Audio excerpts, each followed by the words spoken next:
MakingStarWars.net.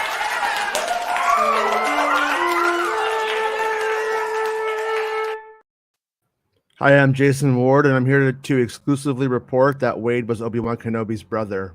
How sad. Okay, I'm lying. That's not true. How's it going, Rob? Hey, good. Hey, did you see that pic I sent you of Kiefer Sutherland this weekend? Oh yeah. I meant to Yeah. respond to that. He's ready for Star Wars. What are they doing? That's It's just Obi-Wan's great because brother.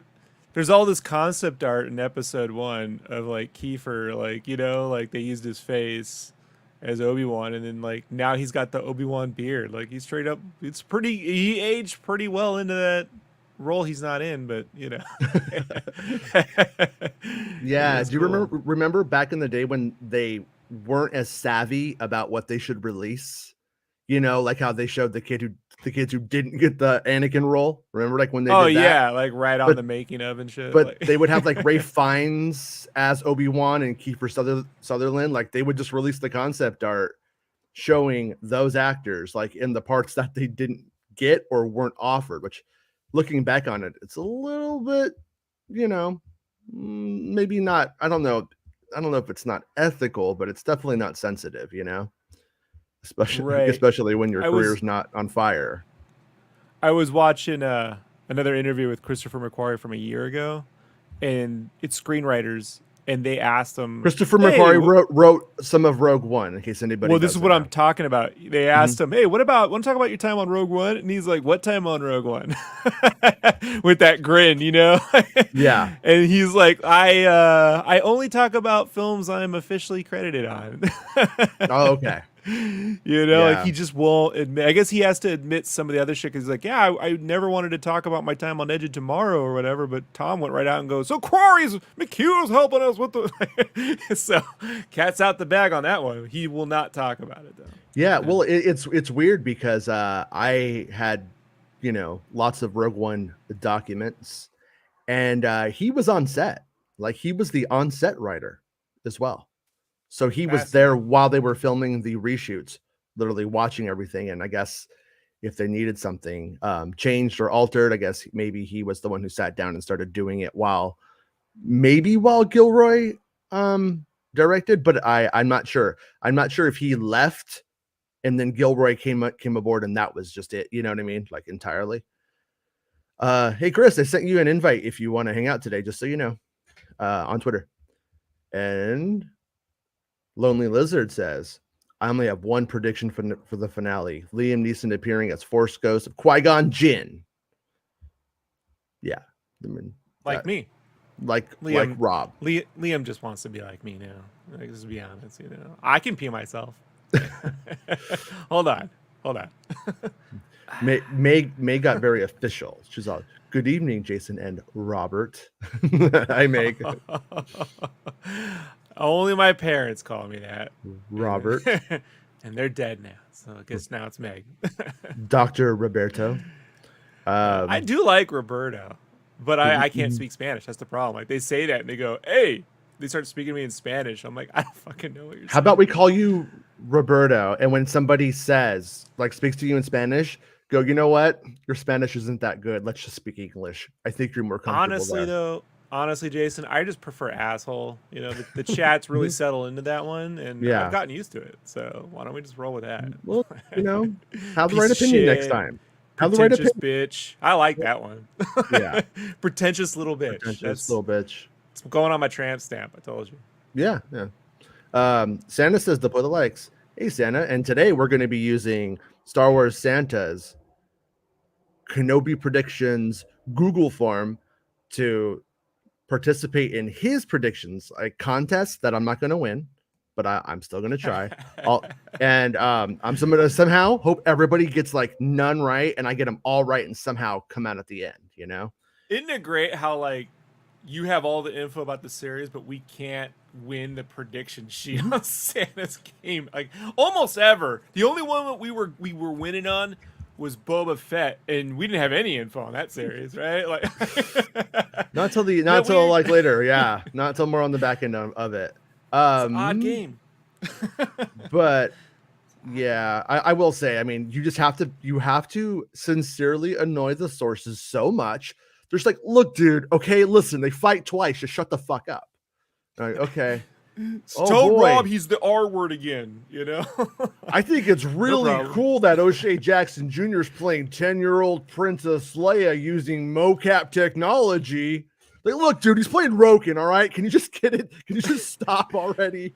Speaking of 10-year-old Princess Leia, like, so I was watching Star Wars Meg channel, and she had talked about this rumor about Millie Bobby Brown possibly be signing up with Lucasfilm. Yeah. And had that fucking rumor hit before this series, could you imagine everyone trying to figure out they're gonna de-age Millie Bobby Brown to be Leia, and then they'll make her the normal age and like another? I could just see it all now. Like, so glad that didn't come out before this series, because we'd be never ending hearing about it. You know. Well, the thing is, like, Meg showed me that article of weekend. I was like, oh, interesting. I don't know when it comes to like Hollywood deals how reputable the source is. What's at the Guardian? But also, I always forget Bobby Brown, as we call her around here, isn't an American. So I'm like, well, maybe, yeah. Like I saw it Hot Ones the other day, and I was like, what the hell's going on? I was like, what the hell's going on? Oh yeah, I forgot.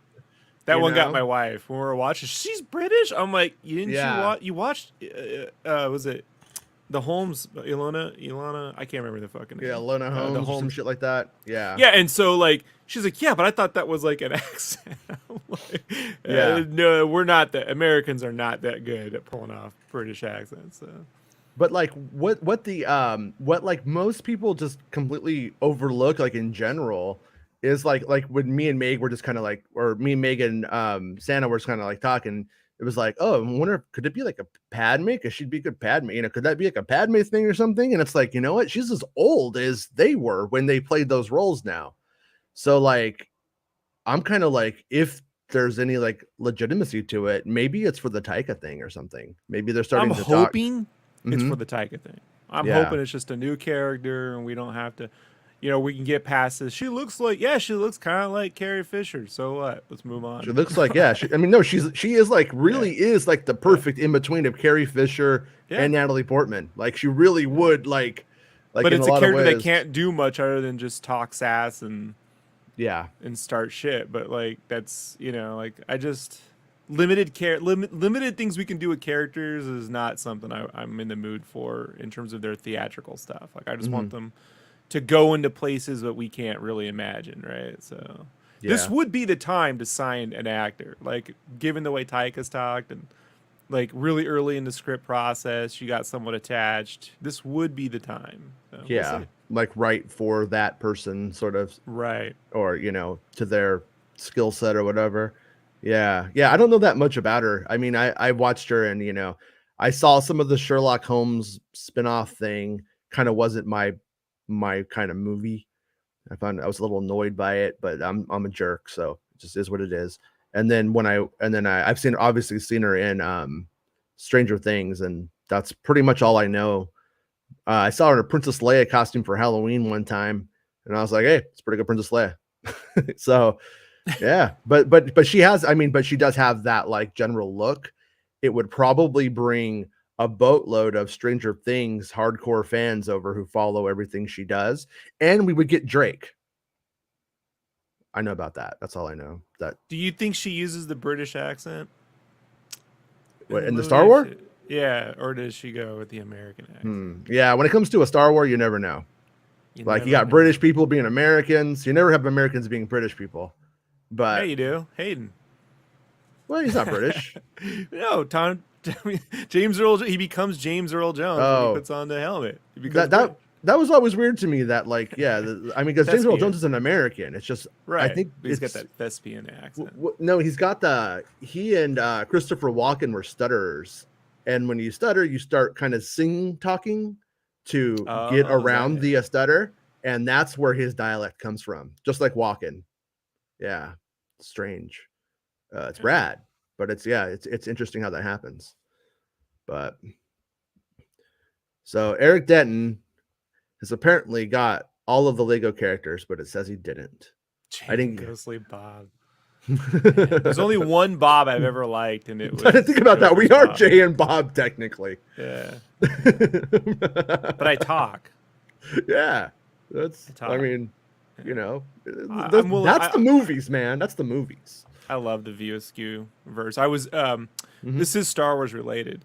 I was a buddy of mine had never read the first Clerks comic, Okay. and I was telling him about it. I'm like, yeah, you know, it came as black and white. Came Oni Press released it, but it Hmm. features it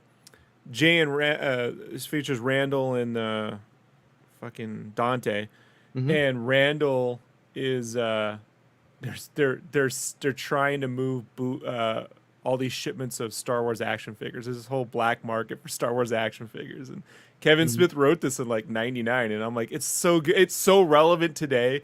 Like they have Hmm. to go at midnight to like the back of a toy store, and then the back opens up, and the shitty like guy who runs that store, the manager, the assistant manager, becomes like a black underground market god, black Yeah. market like weapons cashier, like the Lord of War, you know, of Right. action figures and shit. It's just like trying to move all these Star Wars action figures and how little has changed, when you think about the fandom. Yeah.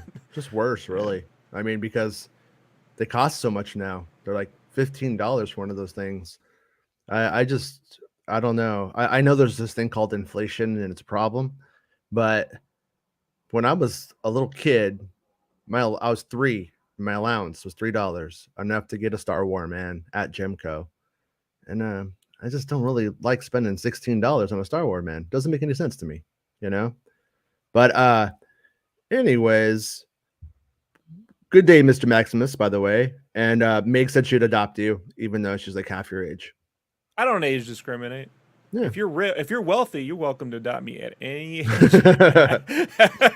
Yeah. She's got like a music producer dad and stuff, so I'm like, sure, why I not? think Meg just wants to be one of those internet celebrities everybody calls mommy. You know, you seen that? She wants to be that. She's just trying to Um, adopt a poor American to seem like really cool with her posh friends. makes sense. Yeah. But all right. So, anyways, you got any Kenobi hopes, wants, desires? Realistically, I Me, mean, me. yeah, for the last episode. I want the music and the last duel and everything to. I want it all to line up, in a very lyrical, like emotional way. Yeah, I don't want plot explanations and backstories being told.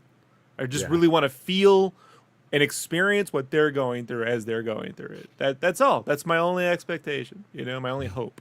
You know. sure. Yeah, Dave, thank you for the super chat.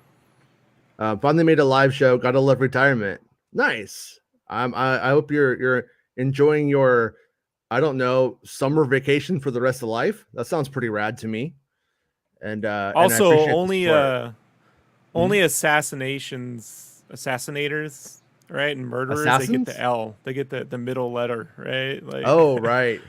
Harvey Why do Lee you Oswald, David do you think Elker. they like do that? So if you're like, like Lee Oswald, he's just like, hey man, like I didn't do this thing. I'm just a guy. And then but if you put the middle name, you kind of like take it off of him. Like, do you think that's why they do it? Or is it just a thing that why do we do it? You get the middle name when you're the bad guy.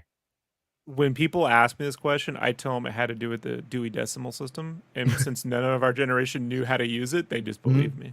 I learned it. I knew it. Yeah, yeah, Now I don't really remember it. yeah. I mean, it's not that hard, but finally made a live show. Got a love retirement, and thanks for coming and hang out, David. Appreciate it, dude. And Blake, thank you also, Blake, for the super chat, man. Yo, hope y'all doing great. Stoked for episode 6.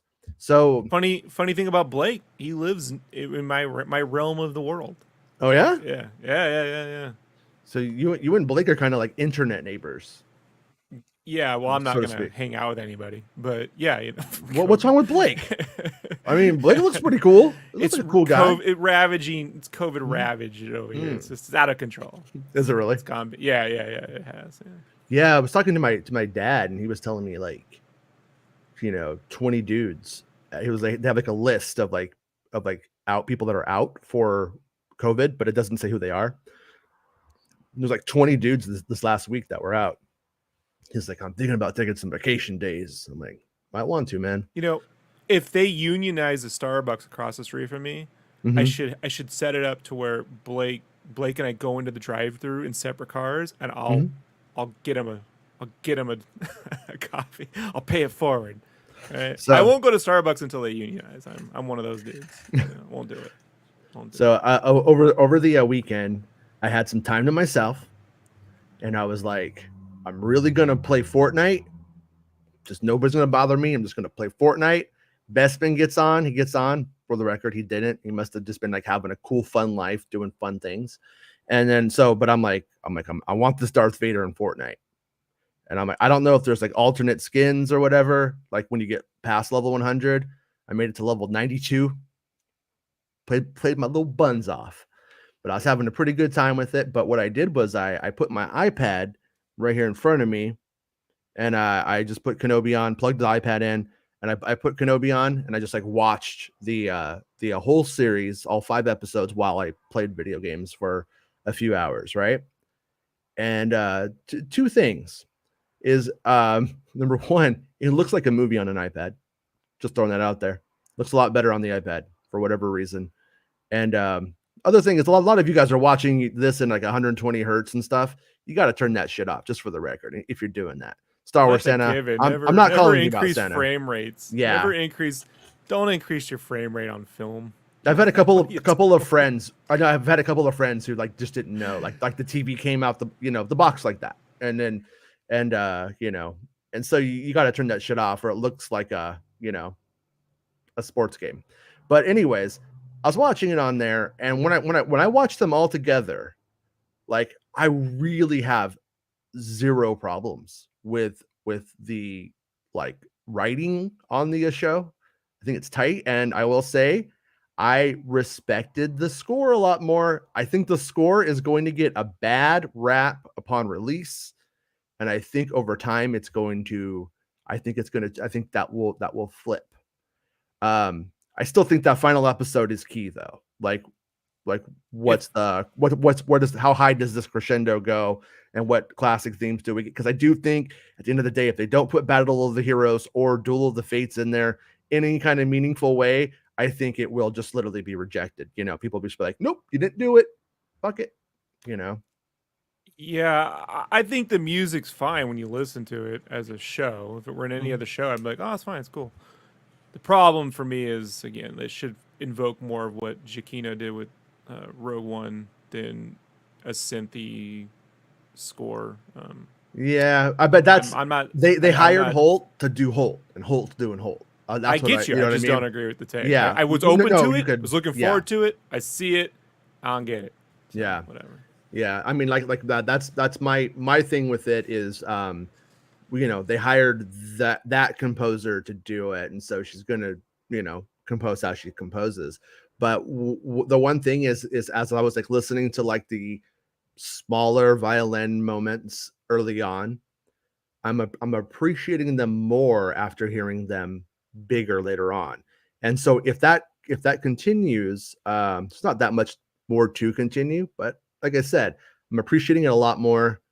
I think it's a lot better. I think it's actually more Star Warsy in a classic way than any of the TV stuff we've had before. But the other TV stuff that we had before is outside the box music for Star Wars. Like Mandalorian's not trying to do John Williams ever. And Book of Boba Fett was, I don't dislike the music. It was strange though, strange kind of thing. And but I'm very pleased with the series right now, as it goes, as a whole unit for the most part. And if this ending is really if the ending is special, then I'm going to be just over the moon about how good it came out. It will maybe, I'm saying maybe, but maybe be my favorite Disney thing that I could think of. Star Wars Disney, we'll see. I'm not saying that yet, but that's where I'm at with it. I had a really good time playing video games and watching it the other day, and I like how you complained about me working out and watching it, but you can play video games and watch Oh, it and not get the everything. first watch. Not the Doesn't first. matter. Like No, and I wasn't complaining. And I wasn't I like complaining. how it looks I like a was movie asking. while you're playing Fortnite and you kind of glance back really quick. Oh, well, no, I mean, Being there's like facetious. no no ever since I got the new Xbox, I like load in before everybody, and so I like load in and I have like 3 minutes to wait for every single match to start. Pretty much, I'm like the first person to load in, so it's yeah. So I had a lot of time just to kind of like look at it and go, wow, this does look better on an iPad, but. Yeah, and then really quickly. Oh, thank you, Astromech Jeremy. I appreciate the support, dude. Love this series. What I've missed was a sprinkling of Williams themes. Leia's theme, Imperial March, The Force. I've missed it. Yeah, there's I do like her. I don't know what you would call it, a rendition of the Imperial March. Her alternate Imperial March. Actually, I rather enjoy it for what it is. But would it have been more of a home run with people if those things had come out in full force, like the Star Destroyer moment? Probably, you know. And I like young Leia's theme is cool, and I do like it. But I do wish we went more into the actual classic Leia music, especially when she's like having a big moment, like when she's fixing the gate, that kind of thing. I think that might have been neat. But I get what I get what you're saying, and there are times I question if, well, okay, like me and Meg, we were having a conversation. I don't know if it was in private or in public, but we were talking about the music, and I was like being like kind of critical, like where sometimes the visuals aren't necessarily cinematic, and can you put John Williams music up against something that isn't cinematic? Can you put Duel of the Fates up to something, you know, that George Lucas, like what George Lucas did with the End Duel and Revenge of the Sith, while very much not realistic at times, if you kind of just like pause one moment of it, it's a pretty metal album cover. You know what I mean? With that for that song or for Duel of the Fates, like there's a lot of it where it's just like, you know, it's very over the top. And whereas this show has been very much not over the top. So, but Meg was like, you know, you could, you know, do it in MIDI. You could make it smaller. You know, there's ways of making it match the image. And I'm like, and I can see that point, you know. And there's a really good Saint Vincent song where she does that. She does all of the scoring in MIDI, and then on the back end of the song, an actual strings are there, and then it's like boom, and the song explodes by the end. It's really good. So I could definitely see that kind of approach being used in these kind of productions where they do look cheaper, and then maybe they won't. But I am hoping they put a lot of the love in the look in that final duel. You know what I mean? In those final moments and stuff. But the only thing I like I said, the only thing I really know or was hearing was that at the final duel, I think it starts on that ship and then it goes into a moon of Mustafar. And then later on, we learned that Nur was a moon of Mustafar, and I was like, well, you know, but that sounds like splitting hairs to me. I don't feel like the production would have said a moon of Mustafar as an alternate name to Nur. I don't think they would have done that when they were saying Nur before. So I don't know what to make of it, but Baymax says you should hire Santa to mix your next album, Jason. He's a wizard with audio. Is he? Wait, not so much with the internet though, Santa. Like, the internet's Santa's nemesis, apparently. Yeah, I need to learn how to mix. I really do. Right now I don't even compress music. I just like level everything out. And I'm like, well, if that works, you turn it up, it sounds good. But that's me being dumb as fuck, not punk as fuck. Hey, Team DJI, how's it going, man? Good afternoon. And he says, counting the hours till Wednesday. Did Rob hit bingo yet? Okay, about the Rob bingo thing, I think it's hilarious. But I think I say a lot more than I repeat on this show. Like Sure. I say a lot more original shit day to day than I do repeat. So like people hear the repeat stuff, but there's like another hour and a half of me saying totally unique shit that I don't even remember because I make so many jokes and points of view, but I don't know what to do, you know, like You're So gonna it's okay, if you Rob. talk to any, was it? I read it was something about Stanley Kubrick once, Hmm. and they would say he talked to you, and the minute you repeated yourself or you like, you brought something back up that he heard once before from you, he'd never talk to you again. Yeah. He's like, oh, I tapped the limits of his information, and I'm like, Mm, that's just not true. But like, yeah, that's not all true. right, Kubrick, I always find it interesting when somebody doesn't realize they're doing that and then they give more information than the first time or something like that, I just always Right. pick up on that stuff. But Baymax What says, I well, we should have Rob bingo cards on the Discord. I like consistency. You can be a little off. Like there's no reason Yeah. where I have all these, like, if we have insightful dialogue about the Batman and then I go, yeah, but I like Batman Forever. Okay, that's you get like 3 inconsistency like checkoffs. But when people, I feel like everyone gets like a few. You get like 3. You can be a Yeah. little inconsistent. What I just like is consistency across the board. I don't like someone who's like, it's really important to have visual effects, and then when you have amazing visual effects, go, the visual effects is too many visual effects. Like, what did you want? Yeah. Like, I don't agree with. So When you said Chekhov's, I thought of Chekhov's gun instead of Chekhov's. And I was like, man, remember how mad the Chekhov's gun moments were, or how anger inducing they were on Book of Boba Fett? Like how things happened that you thought like, no, trust me, they did that because it's gonna do something, and then it didn't. How to say yeah, it? Kenobi series doesn't do that. Doesn't do that, and I'm happy about that. Should we get into the form a little bit? Should we do we get the into the predictions. should we do our Santa predictions? Well, okay. So what name do you use?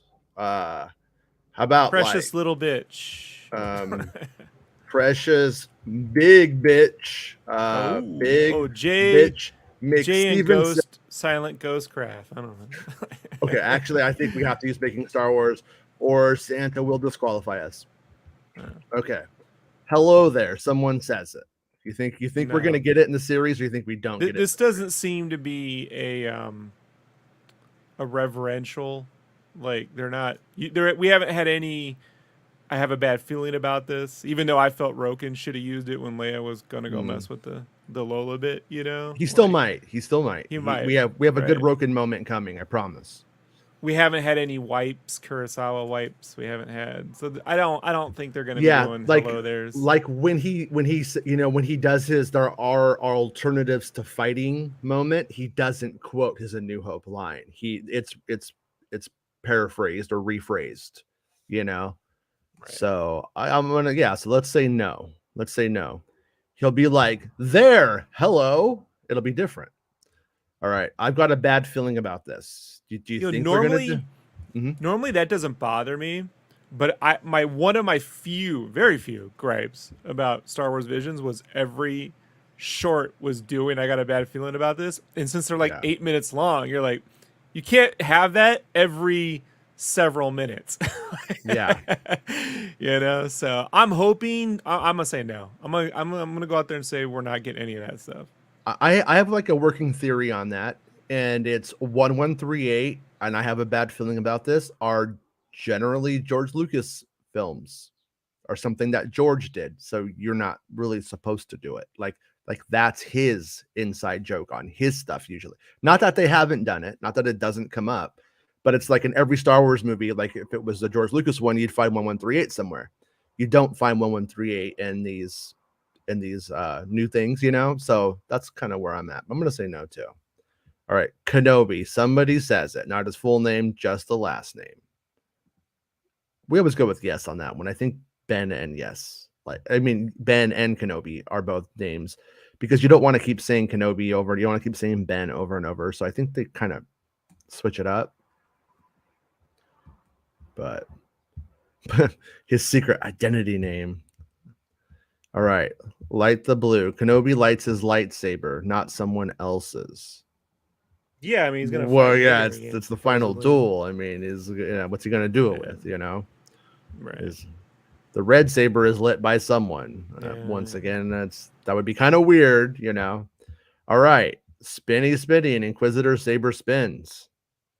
No. Hmm. I don't think she's gonna be spinning the saber. She already did that on the Vader fight. They're not doing Yeah. I'm pretty sure we have another Sun King moment It- in the series, unless it was cut. Because it could have been in the last episode and it The wasn't. only king I like is Liu Kang.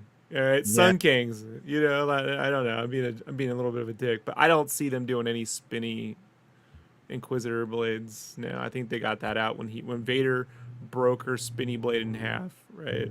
Yeah.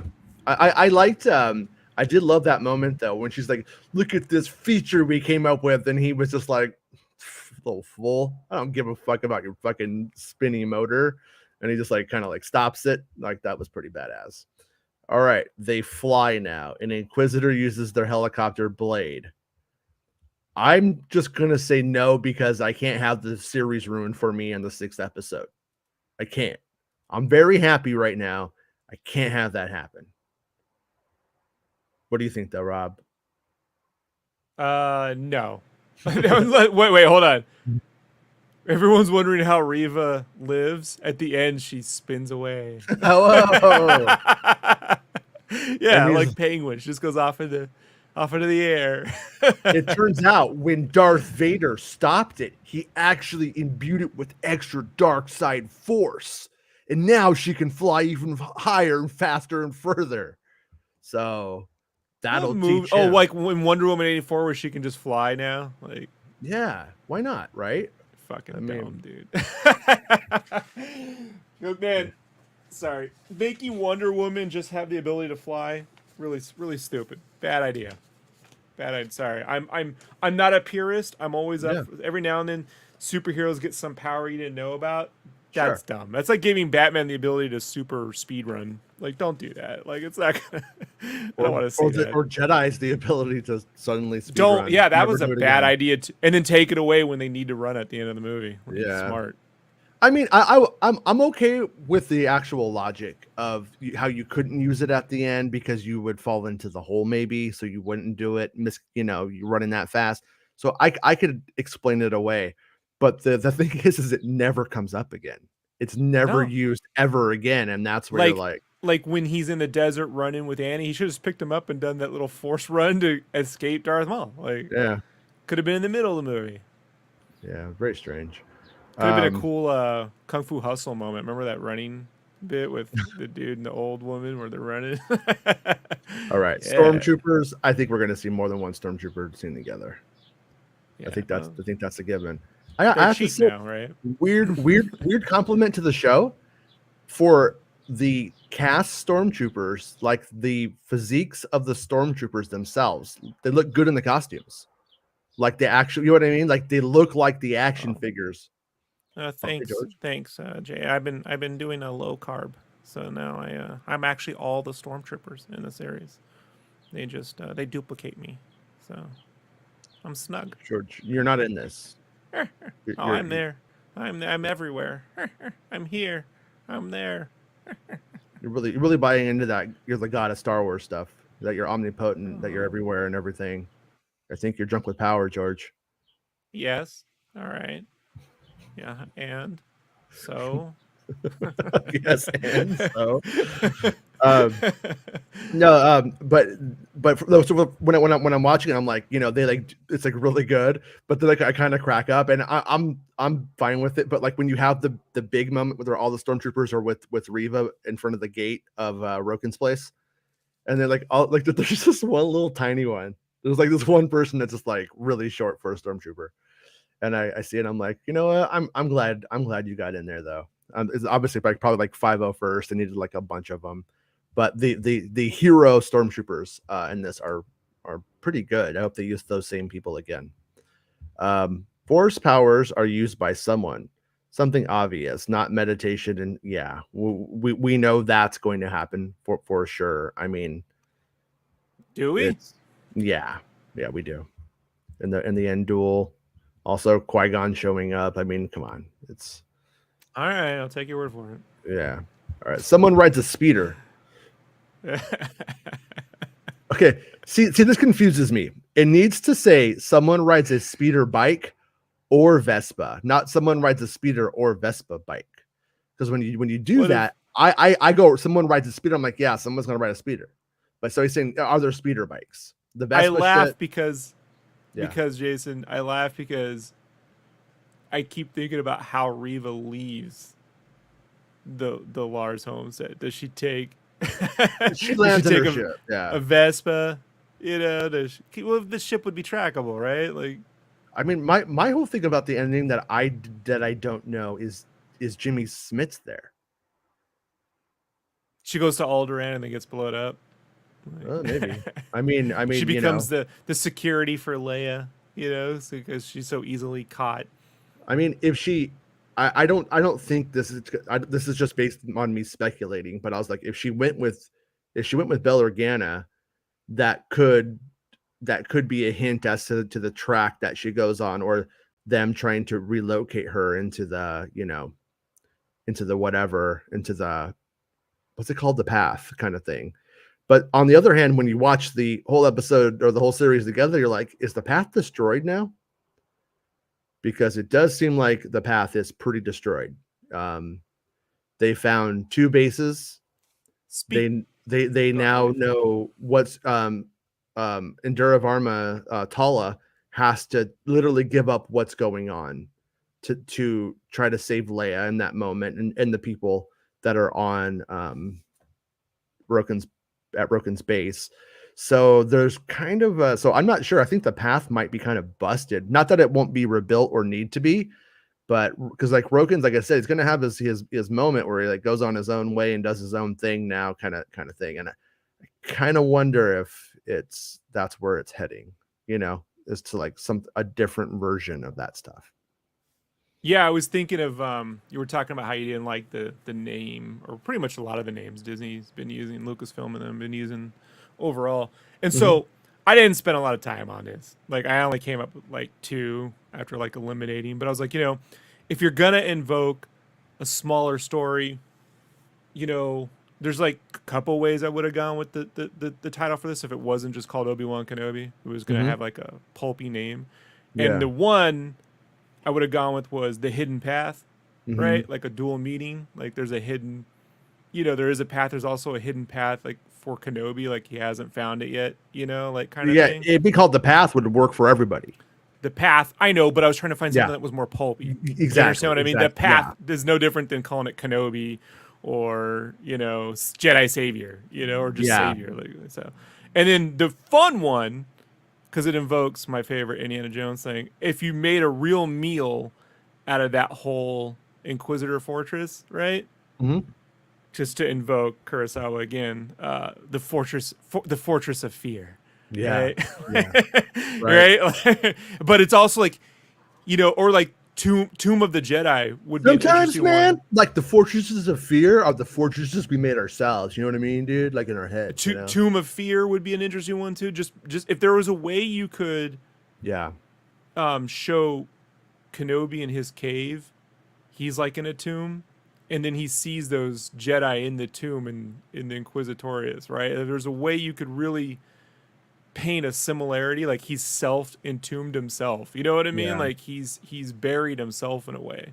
Or Kenobi's place, where Tika and Kenobi have turned that cave into a bar, and there's like, hey, I'm trying to be serious. All right, I can come up with a bunch of well, typical MakingStarWars.net ones. You know, you can't do that in the galaxy. You know what I mean? Yeah. Oh, that's good. That's good. Yeah. I think you're onto something. Yeah. Look, honestly, I want the Reva show, but I'm just not. Reva show. Yeah. Party time. So Excellent. I'm gonna say Wade's World. Wade's World. Wade's World. Somebody rides a speeder. I'm gonna say no speeder bikes. I don't think so. So sad. Kenobi uses a blaster. That this is a really good one for this week, because by this episode he's going to be full. He's back. Kenobi's back, you guys. But at the same time, it doesn't mean he might not need to use the blaster at one point. But I kind of want to go no. I kind of want to say on this end part, he's going to be, everybody else is going to have guns, and you know, everybody else is going to have guns. He's going to have his like lightsaber. He's going to get it back from Hajo on the ship, and he's gonna have to help defend while they're being chased by Darth Vader. So I want to say no, but what do you think, Rob? Did we go no? Yeah, he's not using a blaster. Yeah, If he was going to use a blaster, he would have had to use it with that whole Reva bit, you know. yeah. Do you okay? So Lola's still with us. Ned is dead. So Leia could say, I'm gonna have to imagine that they will have to wrap Lola up and say goodbye to her in some way in the narrative. She So gets the Spock funeral from Wrath of Khan. Right? She was the most human. maybe Amazing Grace plays and shit. Like maybe they give her a Viking funeral. They like put her on she's alive, but she's betrayed them. And once you betray us, you're out. And they set her on fire, but the fumes give her cancer, and there's a whole whoa. That got dark. They gotta get their health care for that. It's a problem. But I do think it being like the end, probably like she's like, we'll say something like me and Lola are happy to be home or something like that. I think they will say Lola at one point. I'm gonna bet on that. Do you think that's a safe bet? Did I lose you, Rob? Okay. Wait. It'll be Lola? Is that you said so many things. I was like envisioning what you were saying as you were saying. Yeah, a droid is going to be referred to by name. I think it'll probably be Lola, but I'm going to say, yeah. I mean, I think Lola's the best candidate for that job but also R2 and 3PO could magically show up on the last thing too. Just so everybody's like R2 and 3PO, it's them, and they're like, that would be the worst. And she's like, hey, C3PO. Let's go escape. Part 2's coming and 3PO's involved. Okay.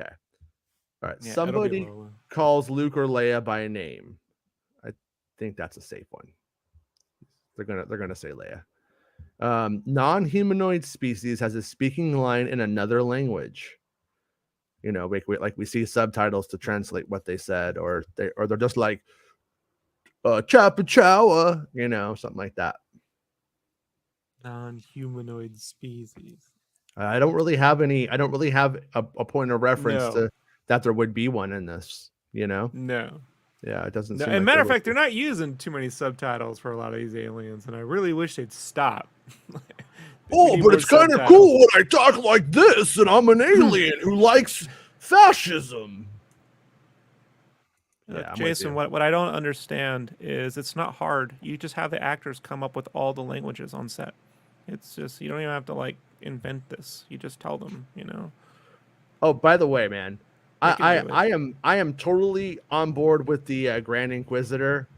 It's fucking hilarious. When you watch the whole thing by itself, he just comes in and he's just like, hello. He's just a fucking asshole. Missed opportunity though to give him those mutton chops with his headphones. He had mutton chops like Kurt's that was my suggestion. They ignored me. Whatever. Do you think they put lightsabers in his ears and made him deaf, and now he has to have those to hear? Yeah, well, that's his backstory. I mean, I wrote it, and they haven't used it yet, so they don't take my advice anymore, Jason. I don't know why. I invented all of this. You know that, right?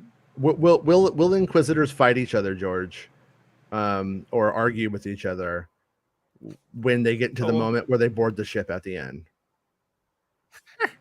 Well, will you care? That's the question. Right. What does it matter?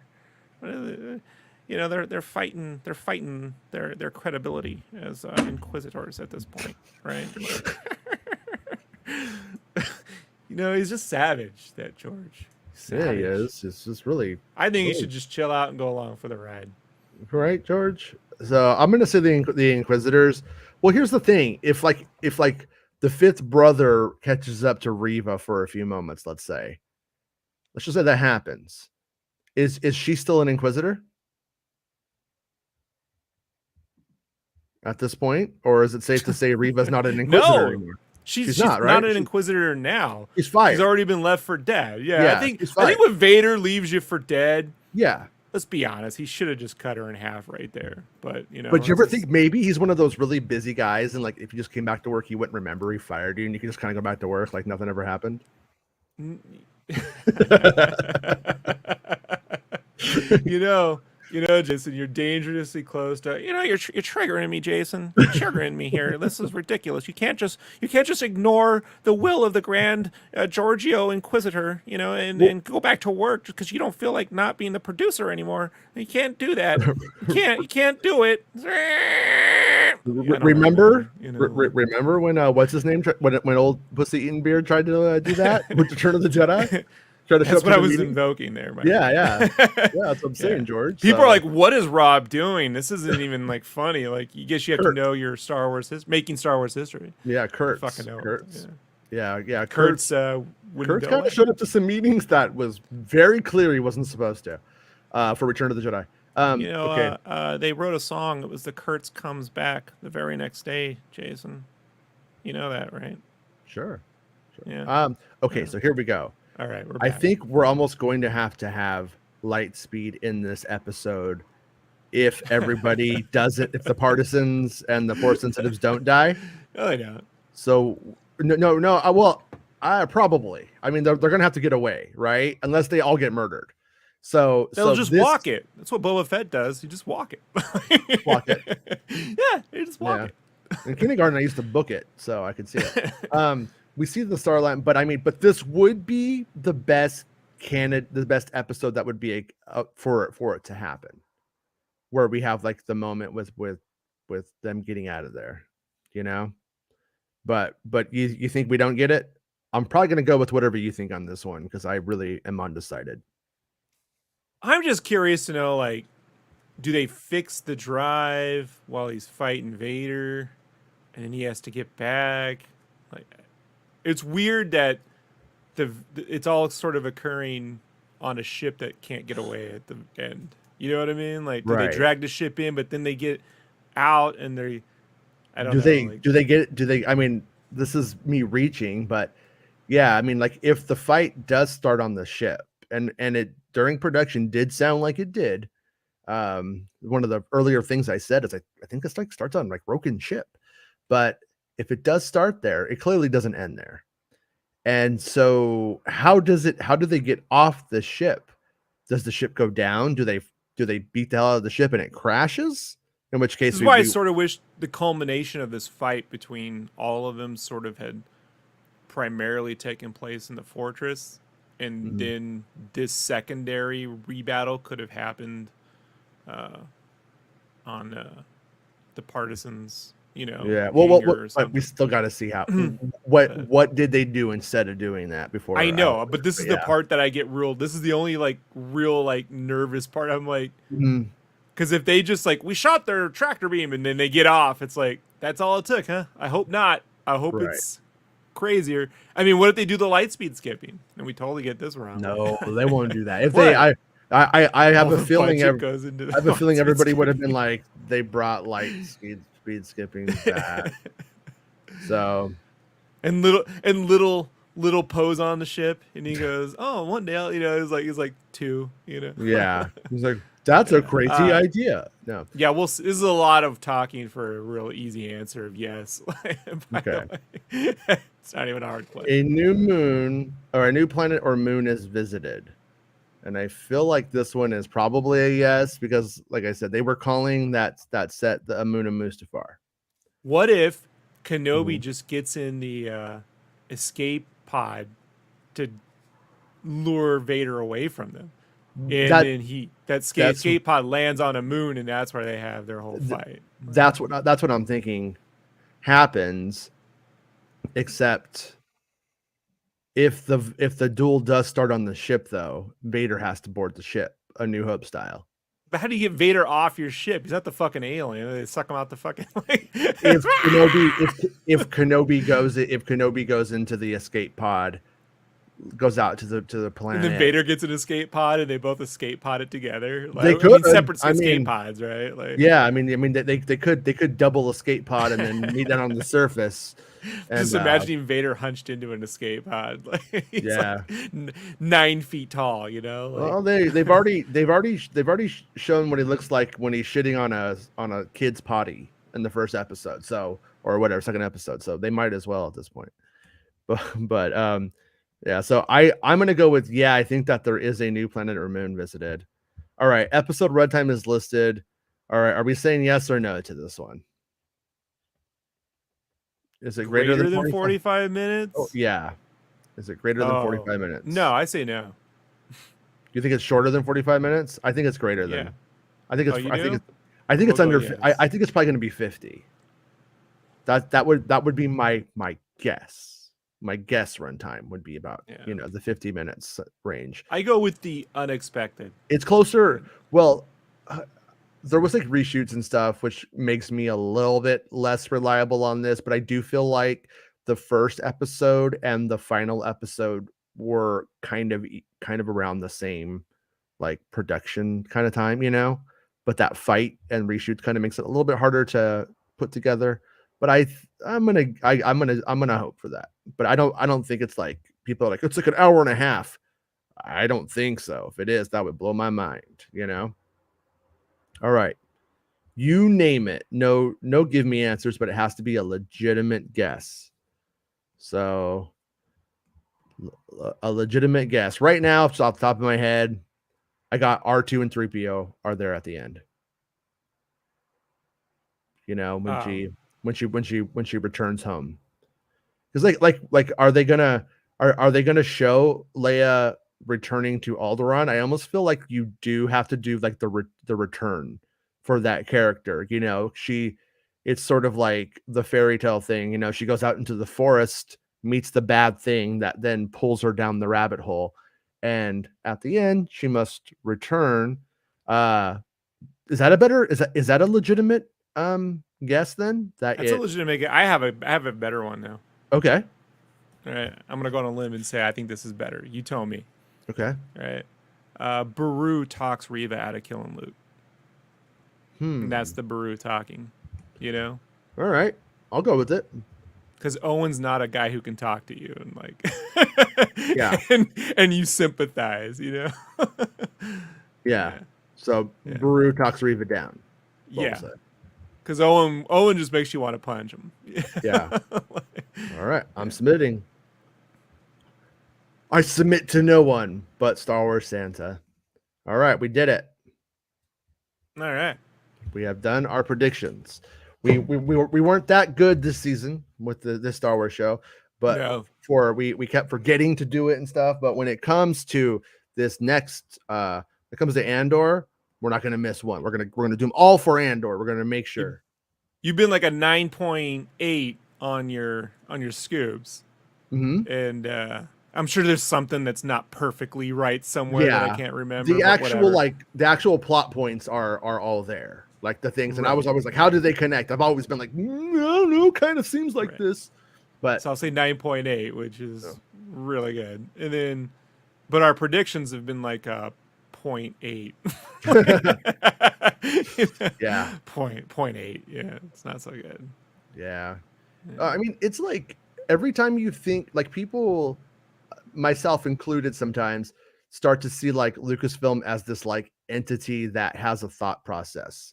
But you have a team of people who come in though, and then they have their own methodology and thought process.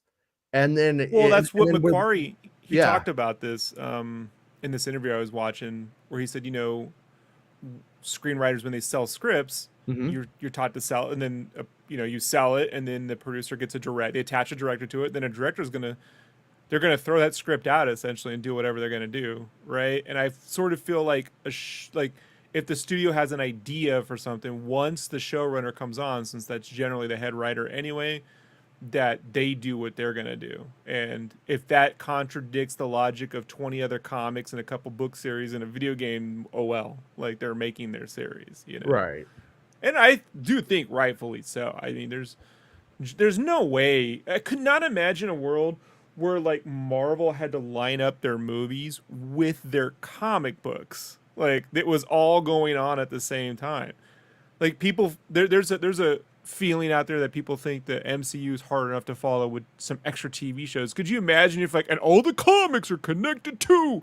Like it's so much. So you can't expect everyone to be like, well, it was there in the Brotherhood book, or it was there in this book 2 years ago you forgot about during COVID, you know, to Right. understand something. So they have to make what they're going to make. And if it lines up, perfect. And if it doesn't, oh well, you know, Well, you know, like happens. I know people who have worked on the comics, and like, you know, there are times when they're told like you can't touch this stuff or whatever. So it's like things are they do kind of carve out spaces for what the comics can do for a while. So right now, I don't think like that has been like a big problem for them, like with Kenobi, for instance, you know. But I do think it eventually will be when we Well, get my like buddy, 20 years out, like, and they, you know, want to tell something in between Empire and Jedi. It's going to be like, oh well, Kira did this, and I'll be like, I don't give a fuck, you know. yeah, my buddy Ray Anthony Height is drawing the Afra comic right now.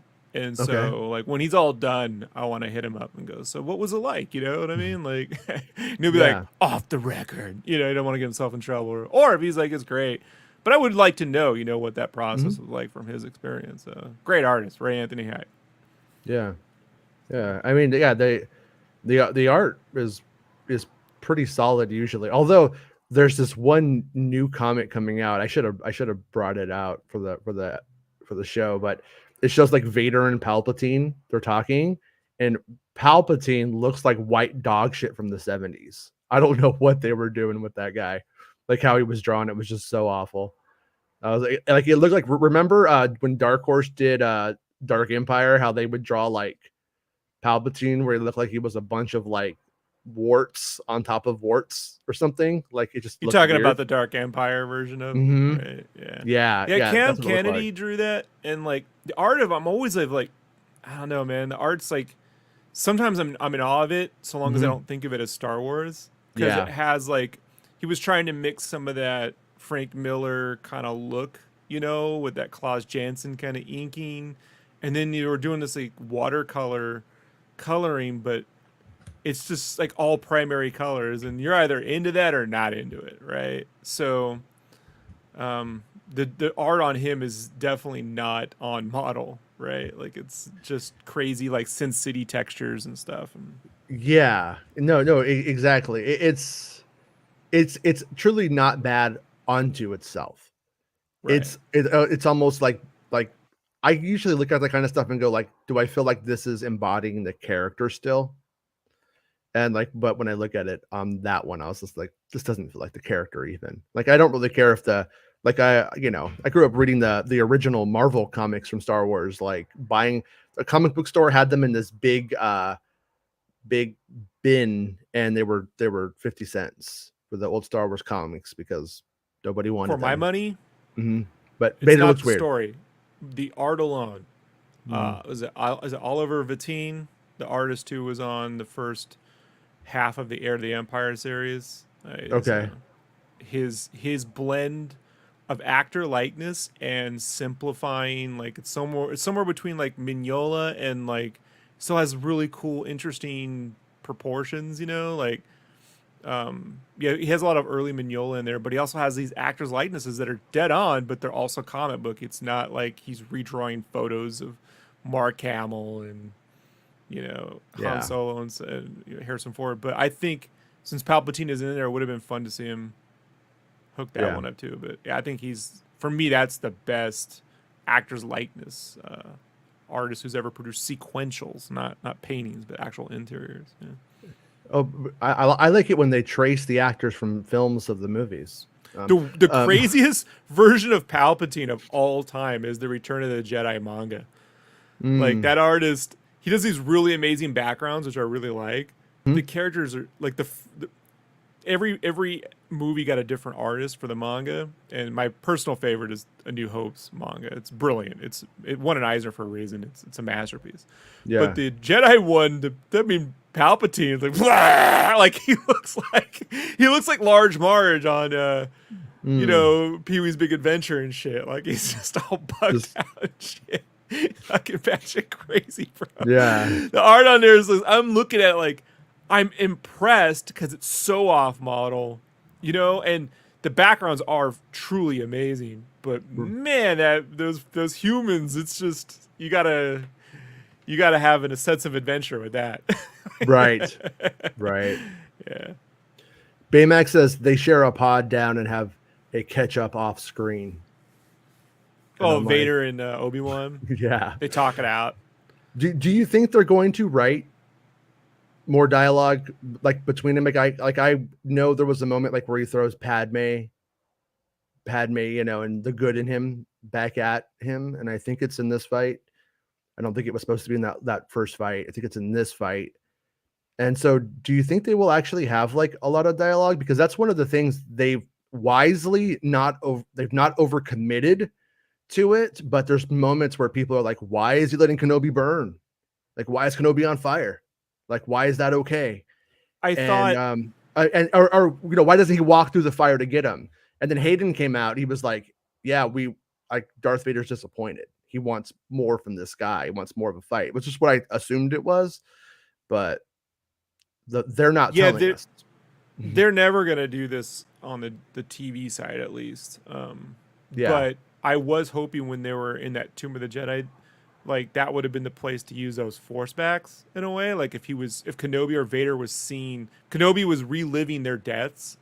You know what I mean? Like we stumbling over and he falls into and he gets to actually experience those Jedi being struck down by Vader or the Inquisitors and shit. You know what I mean? Like, and then there is a way with the visions and stuff to like have a dialogue that isn't Kenobi trying to talk to Vader, because it doesn't seem like talking to Vader gets you much anyway. No. You know, he's not a, you know, it's just not, it's not going to be Heat where they're at the diner, these two. Like, and if you get me on the other side of that escape pod, it's over for you, pal. You know? Like, well, one of the things that I noticed when I was watching it the other day is, you know, when Kenobi says, you know, what happened to you? And then he's like, you know, I am what you made me. right. Pretty sure the first words of that are, I am your father. I'm pretty sure that was, I haven't done like a side-by-side comparison, but I was listening to it. I was like, I'm wondering if this is all heavily AI, because that's kind I of the guarantee vibe. you it's AI. Like, because the And first time he spoke, I could hear. I have a really good ear for this. I'm like, this is manipulation on some end. I don't care that it is, but I can no, hear no, it. I don't You know? either. Like, Mhm. it's fine. Actually, it's kind of even crazier coming from a robot, dude. Like, it actually works even better. You know? Yeah. Sure, But yeah, I mean, it's but definitely it pulling. does hamper what they can do.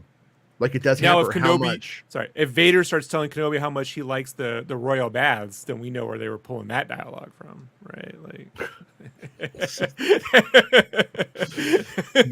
you remember the royal baths, Anakin? I do remember the royal baths. It's like, well, yeah, why did you guys write Darth Vader going to Alderaan and talking about royal baths? Well, it was, you know, we had the lines. We had the lines. We had the lines. We had the lines. What do you want? Yeah. It's the circle of, and then it cuts into like, you know, it's the circle of Padme. Like, what? You know, the way like these Dolly, you know, AIs just crudely pull in images onto one another. Like this is like the less perfect AI voice where it's crudely patching in every James Earl Jones performance. there was a couple of moments when I think when like Reva's talking to Vader, and I almost, though, just to be like highly critical, started to get a little bit of that soundboard vibe going on. You know, like Vader does feel a little like he's a soundboard at times. Like when they're filming Leia and they're just like trying to make the lines like fit, you know, it does kind of sometimes have that kind of feeling to it here and there. But I guess that's maybe just me filling the ADR, you know, more than anything. Yeah, it's an interesting proof of concept, but like there's so many people who can do that voice now. Like the Vader Immortal voice was pretty spot on that I'm like, I just don't get it. Other than they want to have that James Earl Jones on there, but it's just like it really isn't. So I don't know, man. It's just it's a decision. It's not good or bad, but it's confusing. It's like, all right, whatever. It's probably going to work fine for the majority of things that have Darth Vader in it in the future. He's usually going to probably be a cameo for the most part. like overall, if you were to bet on Darth Vader having a big starring role or being a cameo, you're probably going to win more bets on betting on him being a cameo. And that's so it's probably going to be fine for smaller things. But, you know, like Vader Immortal, like you brought up, I think you're going to need a voice actor on that. Probably, anyways. But hey, Max, have a good lunch. And tomorrow, come and hang out with us and talk about the episode. Max texted me this morning and said, "Can't make the show." And I said, "You're dead to me, Max." No, I didn't say that, but I didn't get to respond. I didn't get to respond. You got that Vader AI going, "You are dead to me, yeah. Max." You have blown me off for the last time, Max. You are going to choke on your aspirations. Darth Zandow. Yeah. Your love of Taco Bell deceives you. It does. That's the messed up part. Right. But yeah, I really do hope in the this final episode though that we get that broken moment that's supposed to be good. I do hope it works because there's so much opportunity with that guy and that character, and I hope he's of all of the side characters. I hope he makes it work. I'm not like, and I hope they make it work. I'm not worried about like Haja because Kumail Nanjiani's he's hilarious. He could probably read the worst lines and still make it work. Like I, top of my head, have never seen the guy in anything where I think he's bad.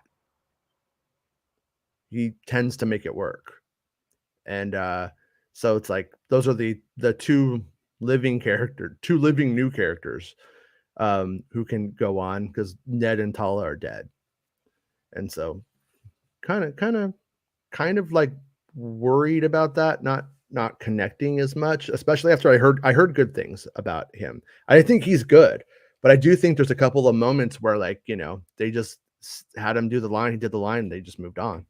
Like, that's it, you know? And also that opening of him with the his wife, where he's just like, "I can't help you. I could help you." Like, that's not his fault. That's not O'Shea Jackson Jr.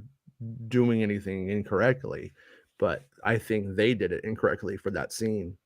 So just kind of hoping this moment works. But people at Disney are pretty happy with them. They're pretty all about it. So I have to think the last stuff works. But yeah, if anybody else has any predictions, though, by all means, throw them in. We will we'll talk about them. We've hit like the 1 hour mark, so if we have done it all, then we've done it all. That's what I say. But we haven't not done it all. That's fair. That's fair. Double negatives is proof positive. I was thinking today about how good it is that Cassian was filmed at Pinewood and looks better than this show, though, because Cassian really, in terms of like being a legacy character, he will be a legacy character, but he's only like 5 years old. He hasn't had that much time to like permeate into pop culture consciousness, if you will, compared to Obi-Wan, Kenobi, and Darth Vader. And so like the show is huge. And I like the show. I don't think the show has been big because it's good, though. I think the show has been good because the characters have permeated into the public consciousness. And so heavily. I do wonder though, Jason, like if you remove the member berries, I'm being facetious when I say that. I'm just trying to remind everyone. If you remove the pre-existing characters, do they love it as much, or do they think it's just another thing? Because I know there's a lot of talk about how like it's the unknown characters that get a pass, and everyone's super critical of the known characters, and I feel like there are no absolutes, right? Like sure. you can always frame any conversation to suit your intended outcome. Because in this case, I'm like, no, I wonder if these are characters we know nothing about. If it was just some failed Jedi who is dealing with, you know, some Imperial Inquisitor, right? That they used to have a relationship. Are people as if engaged? Nari was Kenobi, is what you're kind of. And it was only 6 episodes. Would this get that? Would this? You know, I think people will go, it's too short. You know, I do think it would. You Yeah. know, so It there's would that. be too short for a new character because, you know, like, but Kenobi's had the prequel films and the original trilogy stories to like Got the sandwich the whole books. thing. Yeah, the bookends of his character's life are all there and stuff like that. So I think that Right. does change it a little bit. I do think if though if it was a new character and like if, for instance, if Ewan McGregor was playing Nari and Ewan was never Obi-Wan or something like that, like I do think this would be a pretty I think it would be a satisfying culmination to the first season. But you're right, it would need more. But So and then to speak about the cinematography, Fandom Empire sent me a note about watching. He said that basically there's like a making of the Batman where Greg Fraser talks about the volume, and I thought this was like a big making of thing. It's a 4 minute fucking clip on YouTube, and I'm like, all mhm. right, man, All I'll right, I'll watch knock it. this one out before bed, and it's cool to watch because you actually see him assemble the volume. Mm-hmm. But like, you know, they're like, once you go back to, you know, from green screen or blue screen to this, you can't ever return. And I'm like, that makes a lot of sense. But again, they're just using it for like the rooftop scene, which we knew, in the interior car shots, you know, like Right. of the car fight, interiors, all that that interior shot, all the backgrounds are the footage from the film that they're using, which is Mm-hmm. cool, right? Because they can actually react to what they're seeing. Mm-hmm. And then like exteriors and the like when you're in Falcone's office, all those exterior shots, and they're able to like move the scale up of the buildings. But trying to plan, could you imagine them trying to do that entire fight at the end in the volume? Like, you know, like Yeah. Oh like yeah. you just could not, or if they had tried to recreate the entire club, Penguins Club in the volume, Yeah. like it's impossible, Yeah. right? Like Yeah. You because wouldn't want to do McQuarrie it. again to just add Christopher McQuarrie as center square on my bingo card because I'm gonna bring Mm-hmm. this up forever. I'm just fascinated with the way those Mission Impossible movies are made because they're never made the same twice. And but the thing that they have gone to was, you know, he he would they used to write action sequences out on a screenplay. And Mm-hmm. he's like, once you find a location, then we have to rewrite the scene, the action sequence to fit the location. And Right. when those time crunch comes in, they got to do them in a shorter amount of times. He's like, we just find now take me to the location, and when you're there, I'll plan out the fight sequence based on the location. And you can't really do that in the volume, right? Like you have, it's more like animation, in that you really need, I believe, like maybe like animators who are good in terms of like inventing whole sequences from imagination Mm-hmm. and to really like right down to shot movements and editing, like really tight animatics. I don't think you can go on the set that day and go, we'll invent a fight here on a flat surface with, you know, like it not, It you worked can really once. good. It worked really good on that last Matrix movie, dude. I Oh. I'm just thinking about that train fight on the Matrix movie compared to that the trailers for that new Bullet Train. You know, Mm-hmm. just compare the two, folks, and you know, Yeah. Yeah. yeah, I know somebody who read the script that they said it was really good, by the way. The script was really good to Bullet Train. yeah. Um, I think it looks amazing. It looks, the fight sequences are what I had figured the Matrix would do. You know, like it has that '90s. You know, Wu Ping, right? What you Wu Ping, the guy oh, who did all the choreography for the Matrix films originally and stuff, has a lot of that and then they're like, you sort know of what? feel to it. We don't need him. Like they don't need Nick Gillard doing lightsabers. We'll just make it up on the spot. Um, Max did a video. I would love to show it, but it would just get like the channel demonetized or the episode demonetized. But she took those kids that from the beginning of Kenobi doing like their like wushu stuff or whatever. I don't know what you call it. She like took that and she set it to Vogue. It's pretty fucking good. Madonna's Vogue. It does look like they're voguing, and it's a pretty good video. It's on Max's Instagram, so check that out. And Mr. Spreezy, how's it going, dude? I absolutely love Ben's new look. It is. I mean, like my I guess we will get like basically 2 episodes of that look, so that's pretty good. I mean, that's like a third of the series or whatever. But he's had good costumes. This, you know, down to I don't know that blue costume in the beginning. It's sort of unexpected, and I like it because when it starts, he's not a Jedi. Like it's clear upon rewatch that he does not believe he's a Jedi anymore. He's just not. And so like when you see him in that, like that's Ben kind of being a normal dude. And so it's kind of neat to like see what he would look like. So but that last costume is so rad. I wouldn't have been mad if he had all of his costumes in the first episode and the other 5 were just this new one. But I get it. I get it. It makes sense though. You think then during the rematch, the final duel, he takes that top off even further and there's a wife beater underneath, and that's how Vader's reminded of Padme, right? He's remember when you and he goes, Padme, no, I did not kill her, and he catches and then he goes, your anger blinds you, Vader, and then he removes another wife beater and it says, I eat at Padme's, and then he's all, I do, and then he gets really mad and that anger blinds him even more. He got her with all those flowers in the coffin tatted on his chest, right? Right. Or on his back. Like he turns around, it's like her and he's got Padme and flowers written on there. All the flowers spelled Padme, like it's a Mondo poster and shit. And that Mondo poster will be available right after the show exclusively. Oh yeah, they're owned by Funko now. Did you see that? Sure. Bob Iger owns that now, right? Like doesn't Iger Mondo? own Funko? Well, Funko bought Mondo. Yeah, but I thought Iger owned Really? Funko. Yeah, there's some ownership there. Yeah. Does he own the majority of the stock or something? Are they my friend works at Funko. I'll ask him about it. Yeah, tell him to give us that sweet money they used to give us back. Yeah, they love it when I hit them up every couple years and then demand free shit. Like that's my. Yeah. It was nice getting that Funko sponsorship. I'll tell you that much. That was. Oh nice. Yeah. Oh yeah, that was nice. It's before my time. That was back on the podcast, but then Amazon took over the box, and then Amazon was like, no, we're not giving anybody anything, and I was like, whatever, Funko, I'm over you anyway, unless you want to give me the really rare exclusives so I could resell them. Then in which case I love you, and I think Funko is the best. But yeah, but anyways, check out Max's video.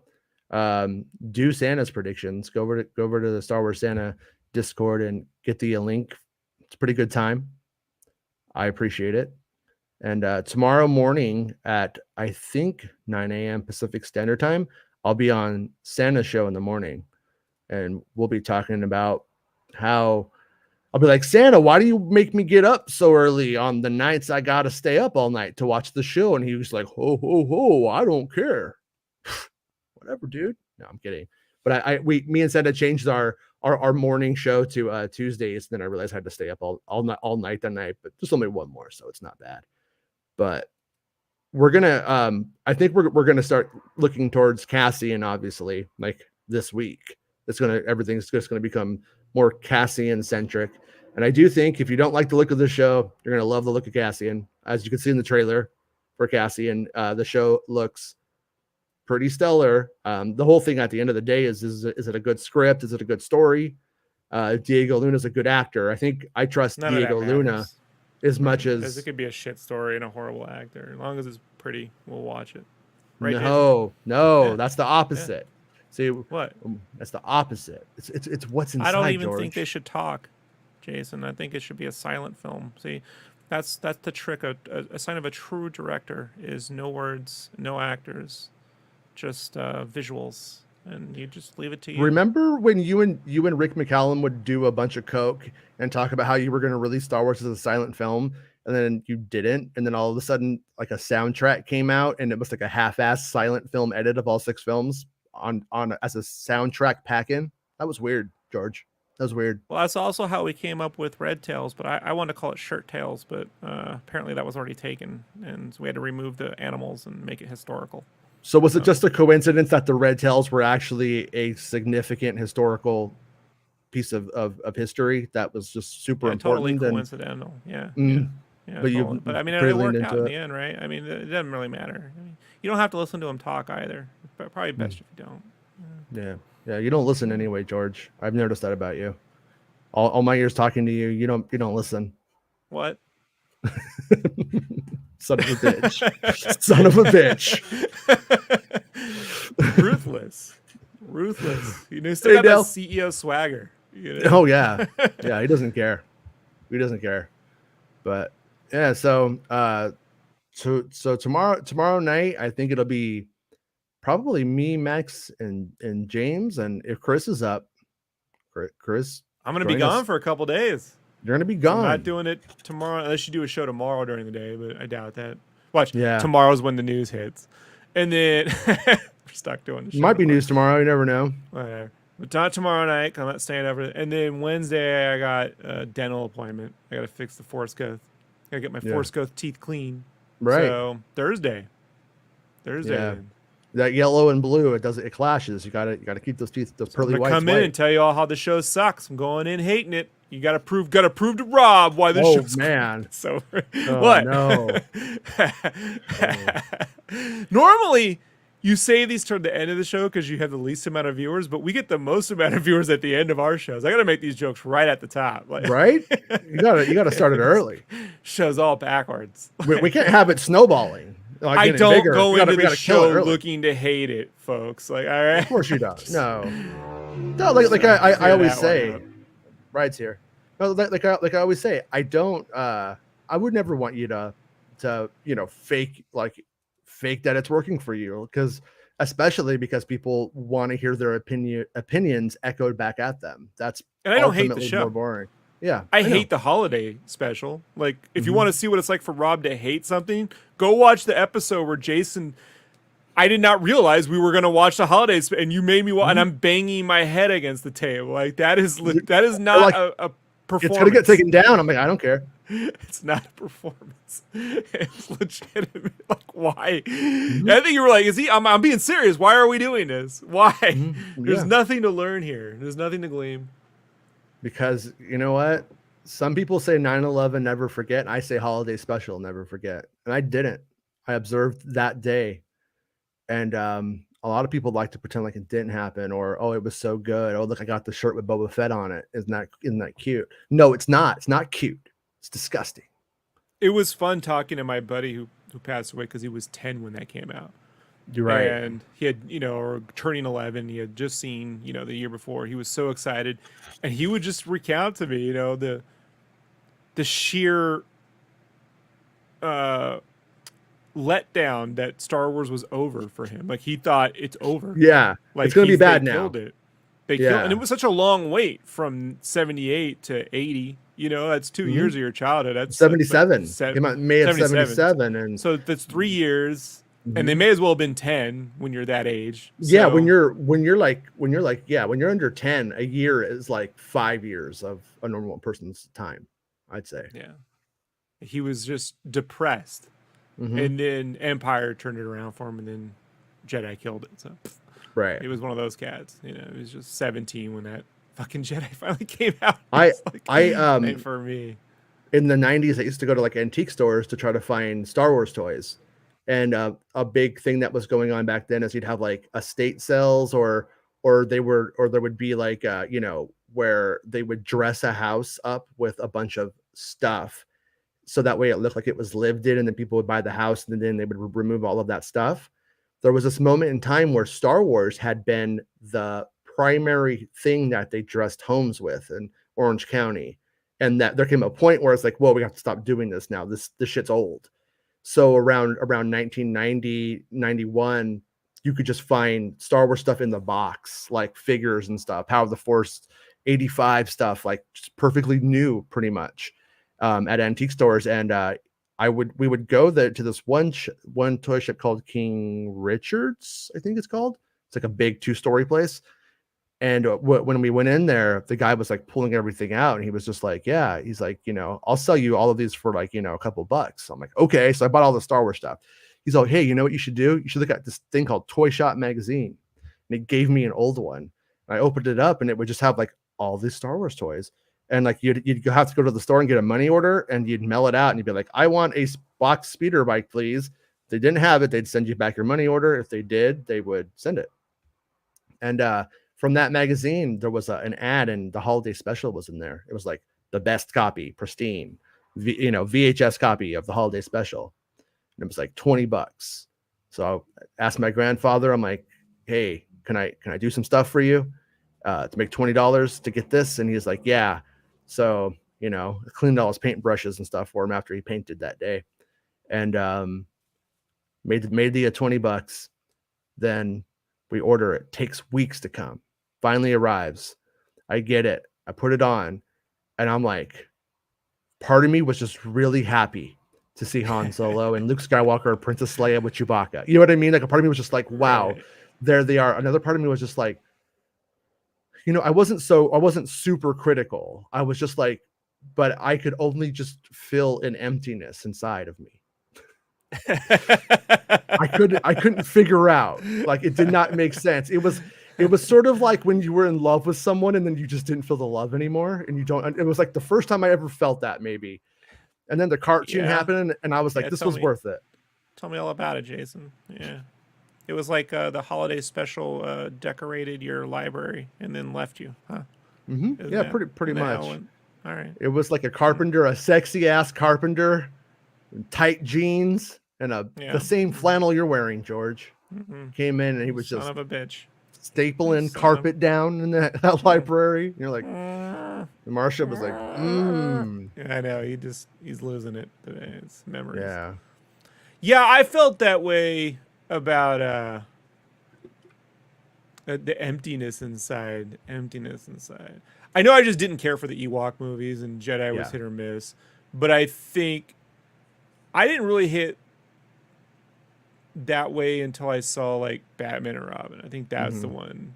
When I went to that premiere, like a month, like an early screening, you know, and I knew it was going to be bad because I'd seen the concept art at Comic-Con and I razzed him for it, and I thought I could at least laugh at it, but that actually angered me. But it went on so long; it was 30 minutes longer than the edit everyone got because it was an unfinished edit on it, and so like it just drained the life out of me, and half the theater was gone before the end of the theater. They didn't even stay around to review it; they just left. Right. You know, yeah. I felt that way about Gremlins too, but also loved it at the same time, and I still do. I did not enjoy it until my stepfather, he had his cousin and the cousin's kid, so they all called him cousins. His second cousin. He looked like Montana Max. He acted like Montana Max. That's so he'd show up. That's the little rich kid from Tiny Toon Adventures, correct? Yeah, and he would just, this kid who was always yelling and always at a number 11 on the Richter scale, like just always. He always had energy. I'd never met anyone like that before, right? And I'm a pretty subdued kid, you know. I get excited and then peaks and valleys, a lot of valleys. He's at an 11. He sees Gremlins too. His enthusiasm got me to fucking love that movie. like he's like he loved all those. He liked Police Academy 5 and 6 the most, like especially 6, like the one I hate. Like, but if he was around, I could love all the crappiest things in the world because his energy was so right. So on. Have you ever met a person with that kind of energy before? Like, I've never have. Like, but this kid had it, man. Like, Roddy Piper energy, you know. when I was like 5 years old or 4 or 5 when the Ewok Adventure came out, I had a crush on Sindel, which made it even weirder. Did you think she was Drew Barrymore when you were younger? I thought she was Drew Barrymore. Yeah. I didn't think she was Drew Barrymore, but I was like, you know, that's a Drew Barrymore. Well, because Drew Barrymore didn't age in the ET VHS copy I had, so you know, like exactly. I'd see ET. I thought it was just the same person. You know? Like it was close enough to Rob. So. Yeah, exactly. Yeah, so I would watch it. I'm like, you know, I like Ewoks. I like Sindel, you know, and then but as a kid, I did enjoy Battle for Endor a lot more than Ewok Adventure because Battle for Endor had like teak and it had diabetes and all kinds of stuff going on in it. So it was a little bit better. It did get better, but it's not worthy of the brand, is it? You know. But no. but that's also like having that. I think that holiday special moment made it where like anything from Phantom Menace to me was never going to do that. Like people acted like my holiday special reaction, or I didn't say they acted, they had that reaction to the Phantom Menace. Some people did. And so for me, it was just never like, I was like, I think this gets worse. I think you're overreacting a little bit. But well, you know, I wasn't a fan of the Ewok movies as a kid, but they came out around the same time as Howard the Duck. And when people would complain about Howard the Duck, I'm like, no, you complain about Ewoks. Howard the Duck looks just fine to Rob, like little Rob kid, you know, like I was all into it. I'm Mhm. like, you got duck boobs in this, you know, you got animatronic monsters and shit. You got Leah Thompson like singing, you know. Yeah. You got, I mean, I didn't Dude, know who Tim Robbins was, but they had that mini I was in love with Leah glider. Thompson back then too.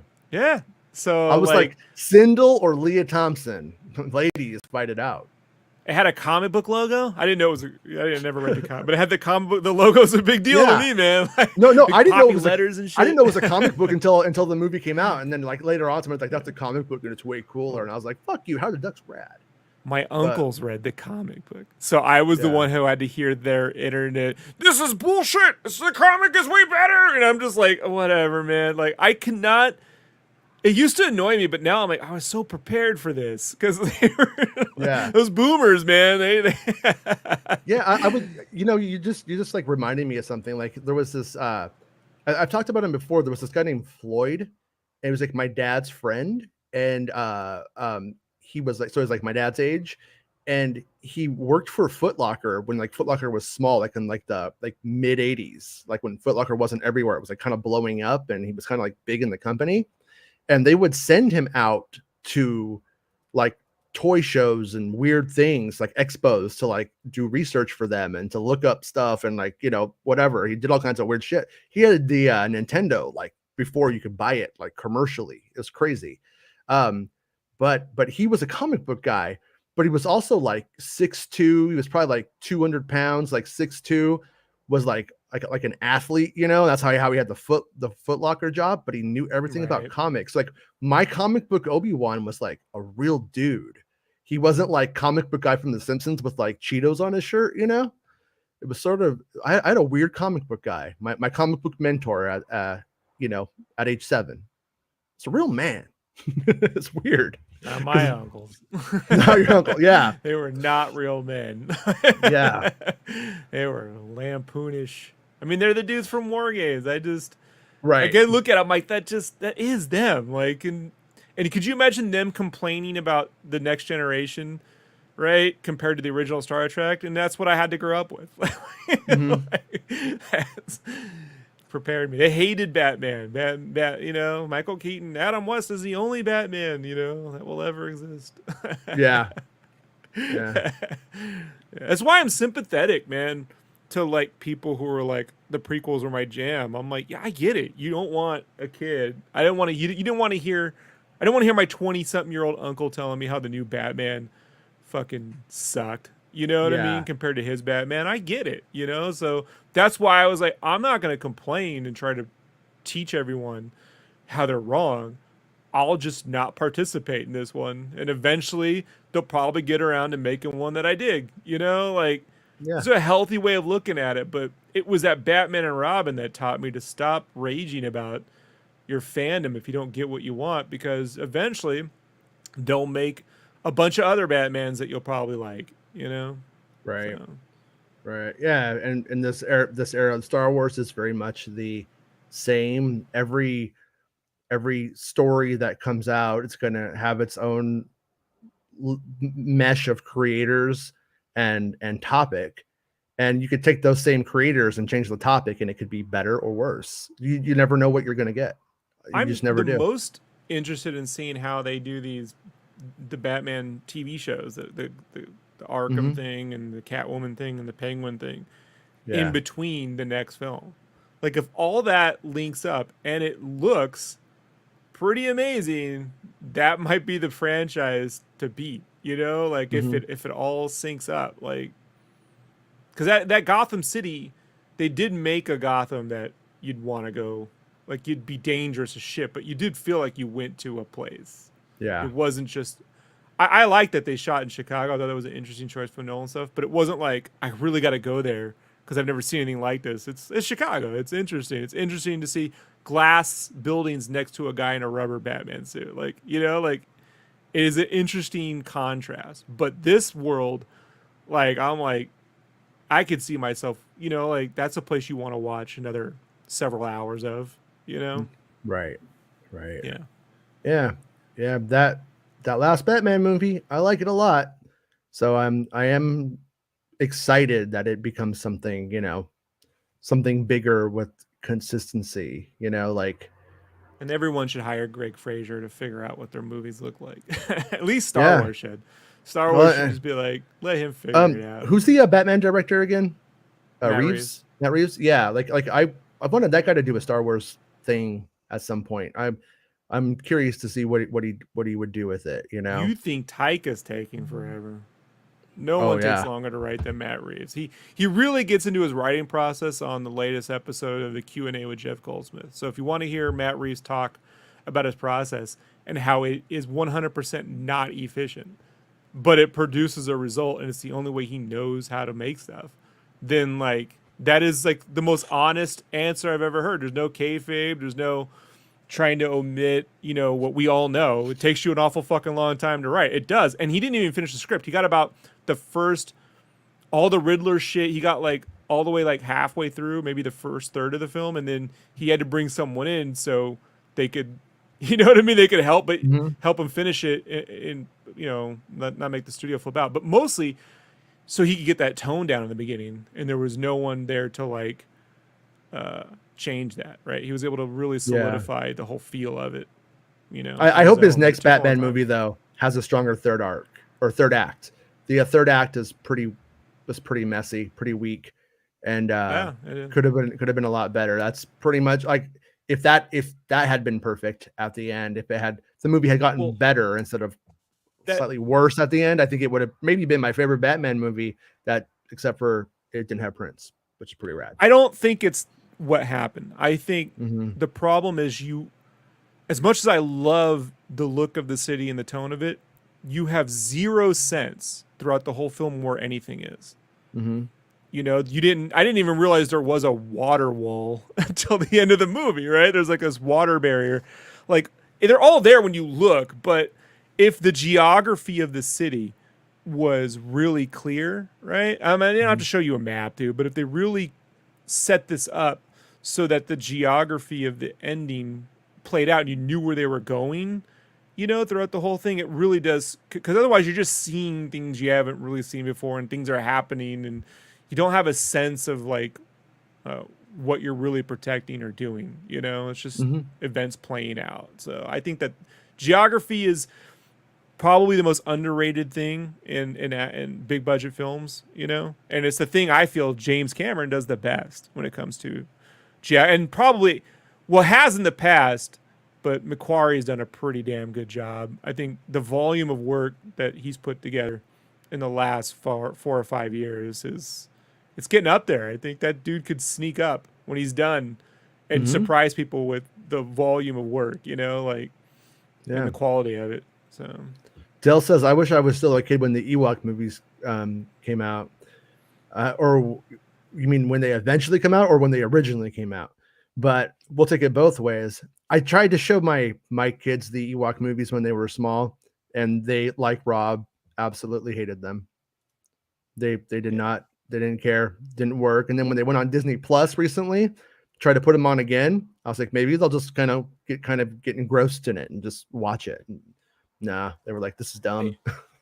I didn't sit there and say like, oh, it's because it didn't have lightsabers. It just didn't feel like Star Wars. It felt like something else. And there's a couple Star Wars things like a blaster, or like the cannon that was in the ship. That ship that had crashed kind of looks, Star Cruiser. Yeah, but everything else, it was just like it doesn't feel like Star Wars. I don't know how to describe it as a kid. It didn't feel like Spaceballs felt more Star Wars on some levels, not all of them, but on some levels. I mean, hey, they went out to the dunes.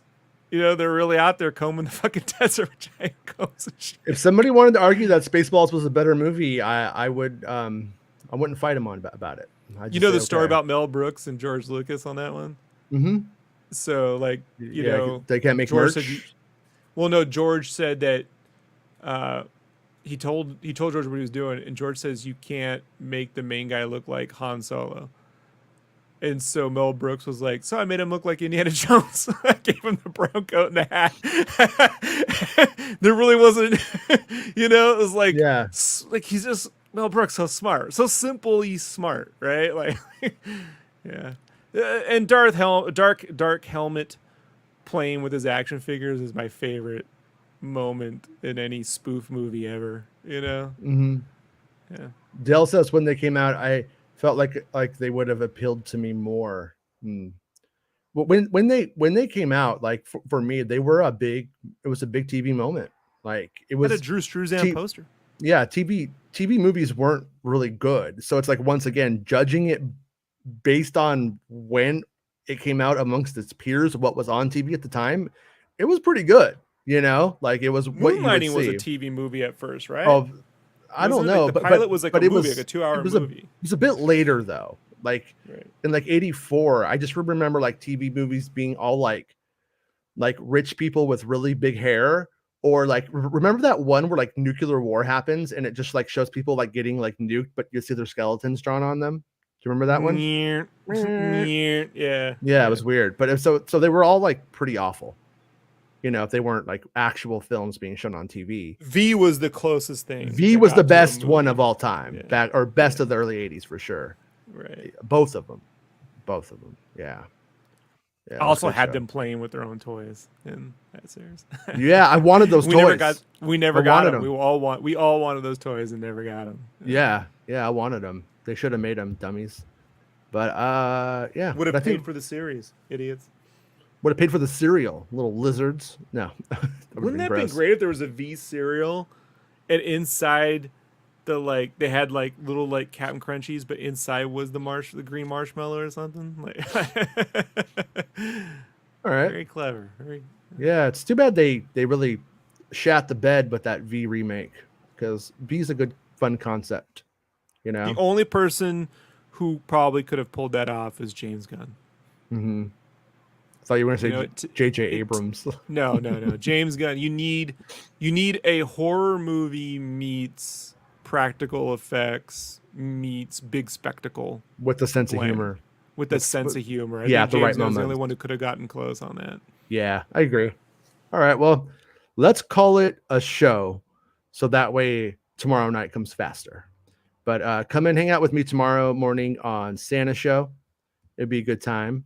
If you guys are free, I'll be on at 9 a.m. Pacific Standard Time, so super early in the morning. If you're a party animal like Rob, and then I want to hear Santa repent to Meg for an hour. So like, Meg, I'm sorry, Meg, I'm sorry. It's my favorite. But poor Santa.